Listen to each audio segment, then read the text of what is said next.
Chair, good morning to everyone. Let me just say what a great honor it is for me to deliver this keynote address. I really want to thank the organizers of the conference for the invitation to address this very distinguished audience of leaders. As you now know from the introductions, I had the privilege of being Minister of Health of Mexico from 2000 to 2006. And I have had the opportunity to attend many conferences like this one, wearing an institutional hat similar to the one you are wearing today. So let me start with a disclosure. I am not an economist, but I would call myself an economoid. That is to say, a health professional who has found the need to speak the language and understand the language of economics, so that we can speak the same language as Agnes just mentioned. And precisely my main message today is that we must develop a new way of understanding the role of health in the broader global agenda if we are to execute the policies that can generate progress around the world. Such policies must be based on scientifically derived evidence, which has been the theme of this conference. And as part of this message, the other key message is that this is the time to act in Africa. It is exactly at a time of expansion of health, not of contraction, that the reforms must be put in place.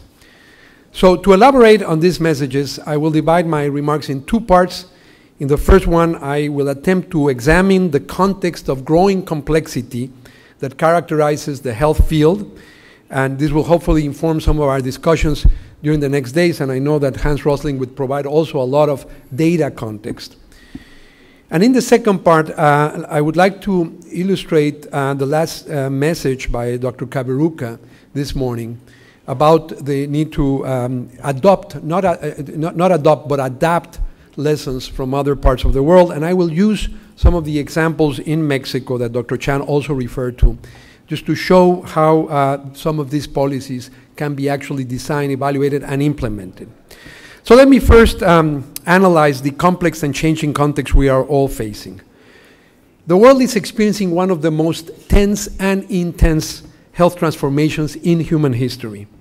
During the past few years, health matters have stopped being the exclusive concern of domain experts, and instead health has come to occupy a central place in the most pressing dimensions of the global agenda: economic development, national security, democratic governance, and human rights.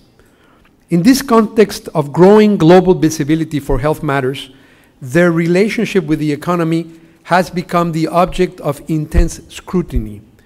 For decades, the connection between health and economic growth was viewed as a simple, unidirectional relationship.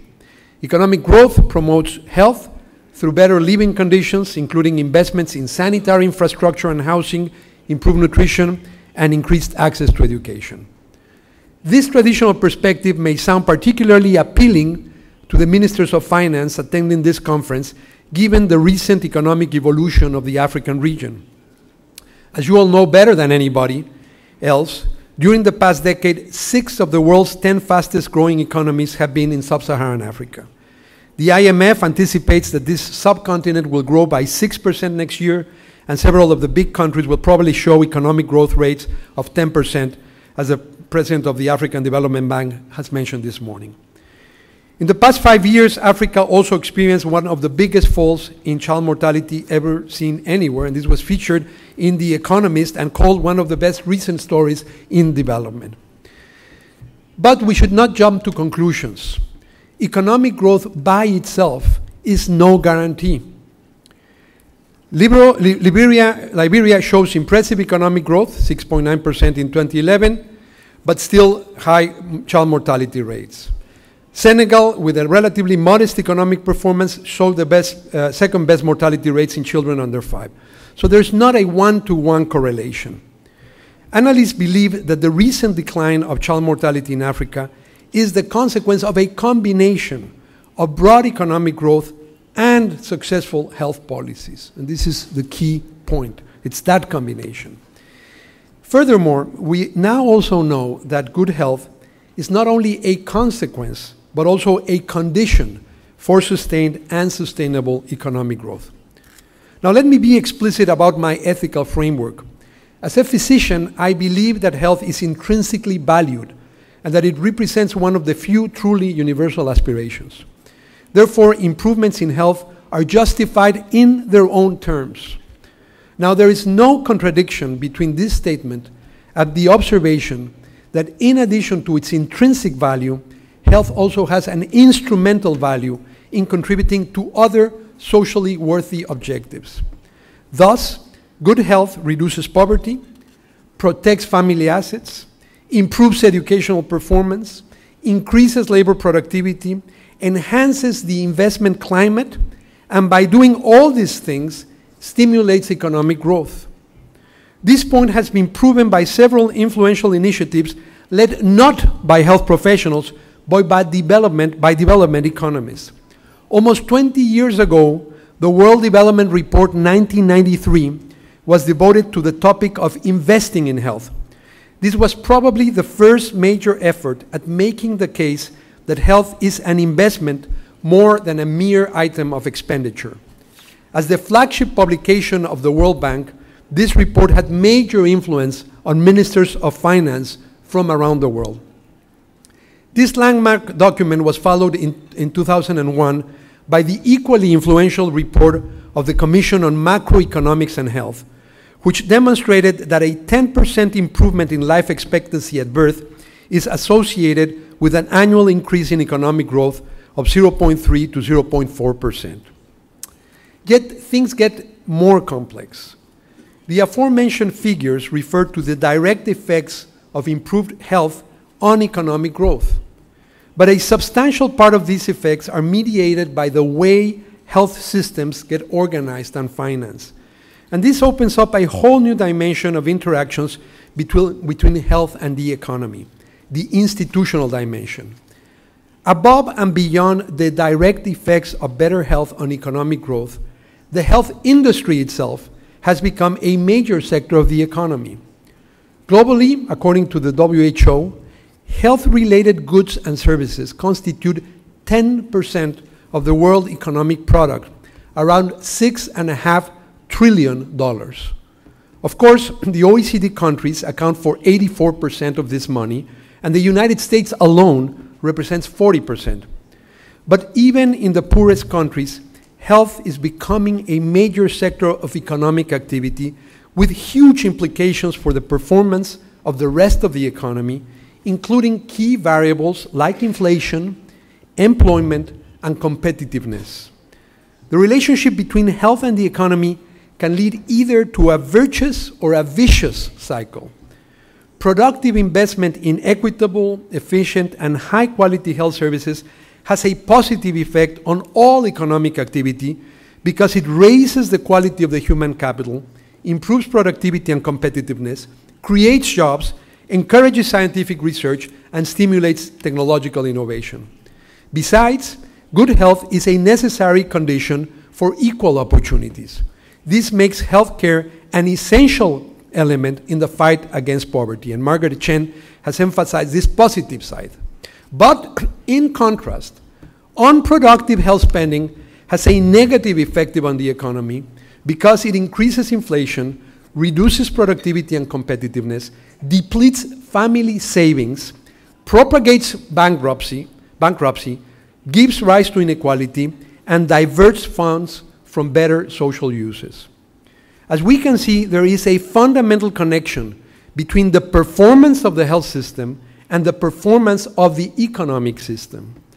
This link has occupied center stage in intense debates around healthcare reform in the United States, since a major part of the rationale for fixing its health system has been precisely to prevent all of these negative economic effects. There are two compelling conclusions from this logic. First, it is necessary to end the artificial divide between social and economic policy. These are really two sides of the same coin. If we do this, economic decision makers will be persuaded that investing in health is not only the right thing to do on ethical grounds, but it is also the smart thing to do in order to achieve economic prosperity, as argued in the excellent background papers for this conference. The second conclusion is straightforward. Policies do matter. Although health systems are somewhat idiosyncratic and reflect the specific circumstances of each nation, there is one generalization that we can make when we compare countries. And that is that countries with exactly the same level of income per capita and exactly the same level of expenditures per person achieve widely different levels of performance in their health systems. And what this is telling us is that policies do matter. This is probably why, during the past few years, there has been a growing realization about the importance of health systems and a burst of new initiatives to strengthen them as a key strategy to accelerate progress towards the health-related MDGs. If we are to achieve these MDGs, we need, in the words of the legendary Professor Ramalinga Swamy of India, not only more money for health, but also more health for the money. So the focus is increasingly on accountability for results. Awareness about the importance of health and health systems for economic prosperity have undoubtedly contributed to the impressive expansion of development assistance for health, which increased from less than 11 billion in 2000 to almost 26 billion in 2009. So a 2.5 times increase in overseas development assistance for health. A large proportion of this increase has been appropriately directed towards sub-Saharan Africa, whose share of total development assistance for health tripled from a mere 10% in 2000 to 30% in 2009. In light of this increase, a large part of the discussion around financial reforms has been focused on external assistance. Important as this source of funding has been, especially to accelerate progress towards the MDGs, we should not lose sight of the fact that the vast majority of health financing comes from domestic sources. Thus, in 2009, government expenditures for health from its own sources reached $410 billion in developing countries, which is 16 times larger than all development assistance for health. In the African region, external sources represent only 11% of the funds spent on health. Historical experience makes it possible to predict with reasonable certainty that as African economies continue to grow, they will inevitably face a rise in health expenditures. The challenge then is to assure that those increased investments yield the best possible results by attaining two types of efficiency.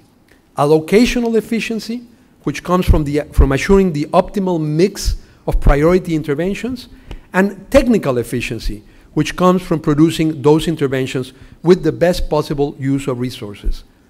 This is the time for getting these policies right, at this time when we can predict that expenditures will grow.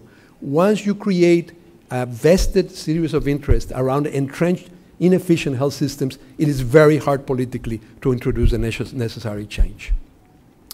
The imperative to improve health system performance is underscored by the fact that we are living in a time of unprecedented change.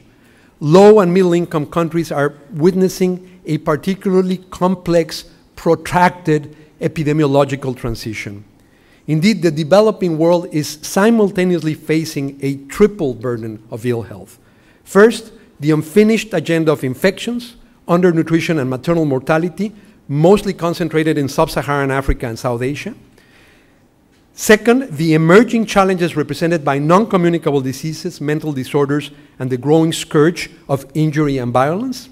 And third, the health risks associated with globalization, including the threat of pandemics like AIDS and influenza, the trade in harmful products like tobacco and other drugs, the health consequences of climate change, and the dissemination of harmful lifestyles. Setting priorities has become tougher because problems only of the poor, like malaria or maternal mortality, are no longer the only problems of the poor, who also suffer from higher rates of non-communicable diseases, injury, and mental disorders. In dealing with this complex picture, business as usual will not do. The world as a whole requires a new generation of innovations, not just in technologies, but also in the way we organize and finance health systems. In the search for these innovations, rigorous evidence must be the driving force in the formulation of public policies, which is one of the central themes of this conference. Recent innovations in the design, implementation, and evaluation of social policies in Mexico illustrate the uses of evidence to improve health.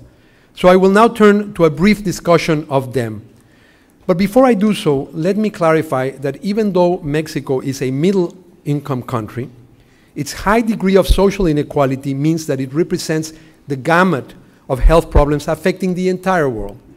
Because the policy innovations I am about to describe have been focused on the poor with a strong emphasis on equity, I believe that they are relevant to low-income countries, including those in Africa.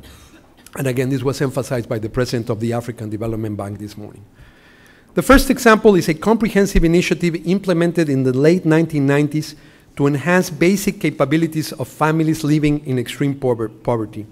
This program, called Oportunidades, Opportunities, creates incentives for families to invest in their children's human capital through what have been termed conditional cash transfers. That is to say, targeted income supplements that are conditioned on the fulfillment of certain elements of co-responsibility. 3 of these requirements are salient. First, sending children to school rather than work. Second, attending a clinic in order for the family to receive a specified package of health promotion and disease prevention interventions. And third, providing a specially formulated nutritional supplement to pregnant and lactating women and to children under 5. Among its many innovations, this program has adopted a gender perspective in that the cash transfer is provided to women who are thus empowered by their control over family resources. I will not go into any detail because there's a huge literature on the cash transfer. I will only say it's been a hugely successful one, and I would like to emphasize that in a decision that proved to be visionary, the Mexican government decided from the outset to do a rigorous evaluation of this program, and thanks to that evaluation, this type of conditional cash transfer programs have expanded so that, for example, in Latin America and the Caribbean, there are similar programs benefiting now 75 million people. Conditional cash transfers have also extended to other areas in the health field. For example, in India, we have the National Rural Health Mission program, which has been promoted facility-based deliveries using a similar scheme. However, in health matters, we are always victims of our own success.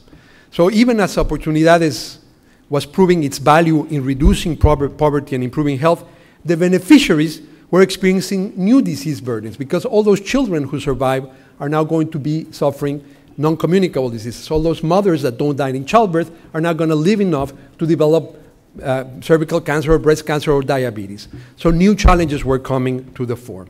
So on the basis of the successful platform afforded by Oportunidades, we launched in the year 2003 a major health reform that basically allowed us to extend universal health insurance, as Dr. Chan mentioned just a while ago.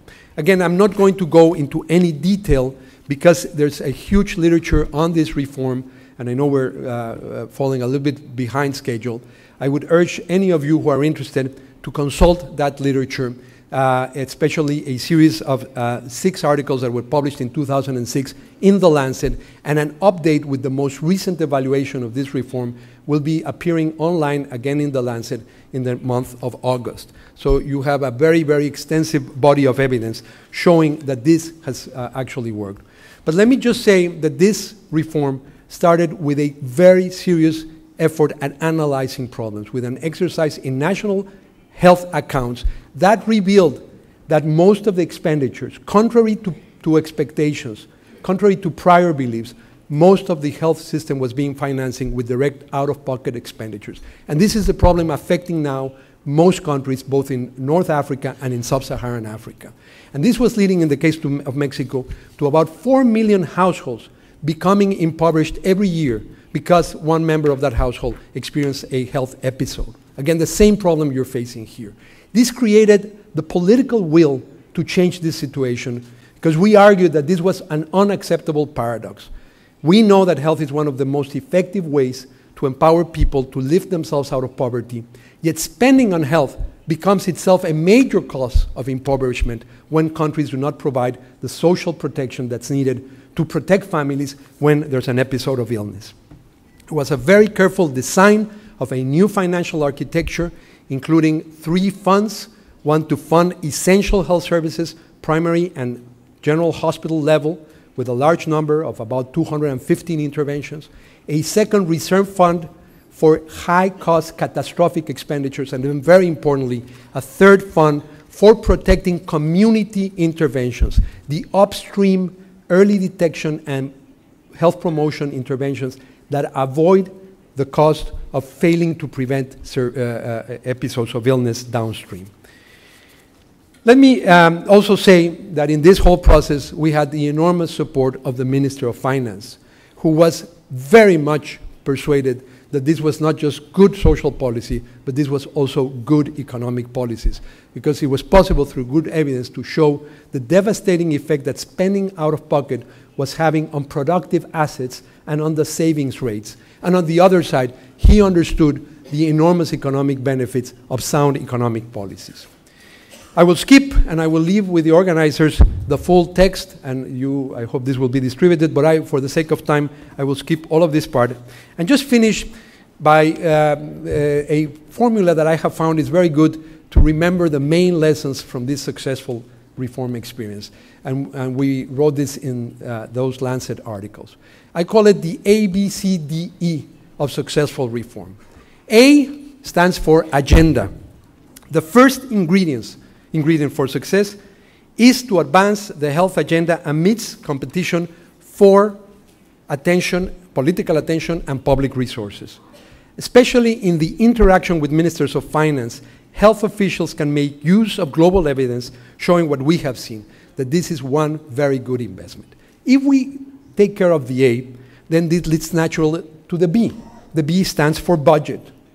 Again, it was said this morning by Margaret Chan, most countries, most developing countries, are spending below what would be efficient in order to achieve and reap the full economic benefits of investing in health. But for that expanded budget to be useful, we need to pay attention to the C. And the C stands for capacity. There's no replacement to building capacity in 2 directions. Strengthening the overall delivery system in a diagonal strategy that uses clear intervention priorities, but uses those to drive general improvements into the way the health system operates. And the second area for capacity building is to build the capacity to do the evaluation that's required to be able to monitor progress along the implementation of reforms. If we do the C, then we can move to the D, which are deliverables. A key ingredient to gain public support for a reform is to identify and communicate its specific benefits. The best way is to focus on priority diseases and risk factors, and in this way the public can link abstract notions like insurance to concrete deliverables. In this respect, in your conference materials, you will find a review of promising tools to improve domestic financing. It is in your conference documents. And this demonstrates that investing in high impact and cost-effective interventions can improve value for money. This is the deliverables. To support policymakers in identifying these interventions, the Partnership for Maternal, Newborn, and Child Health, the World Health Organization, and the Aga Khan University published in 2011 the 56 essential interventions that we should strive to make universally available to women and children. And finally, the E, after the deliverables, is of course the evidence. E stands for evidence. Because as we have seen, sound evidence is a powerful instrument to build political consensus and steer the way towards successful reforms. And international organizations, such as the conveners for this conference, have a crucial role to play in building the knowledge-related global public goods that may enable a process of shared learning among countries, which is why we are all here. Let me finish by one last reflection. Of all the ingredients for success, the most important one is effective, informed, and committed political leadership. The Minister of Finance plays one of the most critical roles, since he or she must balance demands for increased health investment with all the other functions and responsibilities of governments. To help ministers of finance think about how to do that, learn from other countries how they approach similar health financing challenges, and share experience among fellow ministers of finance, the Harvard School of Public Health and the African Development Bank are jointly developing a Ministerial Leadership in Health program for ministers of finance. The first cohort of about 15 ministers will be invited to Harvard in November this year. The objective of the forum is to provide a non-political, informal environment for exploring innovative health financing options and international experience in successful expansion of coverage, access, and quality of healthcare. The forum will be led by senior Harvard faculty together with a small group of distinguished, long-serving, and former ministers of health and of finance. Just a month ago, we welcomed the inaugural cohort of 16 serving health ministers to Harvard for the first Ministerial Health Leaders Forum. The evaluation from the ministers who participated was overwhelmingly positive. A number of them are here today, including, of course, our chair. And this program will be announced and launched this evening at the dinner. The concept of mutual experiential learning based on the notion that you are all accomplished leaders with valued experience and insight is a core feature of the highly participatory nature of the Harvard Ministerial Leaders Forum. We are very excited about the prospect of engaging now not only with ministers of health, as we did last month, but also now with serving ministers of finance, and we look forward to a mutually enriching experience.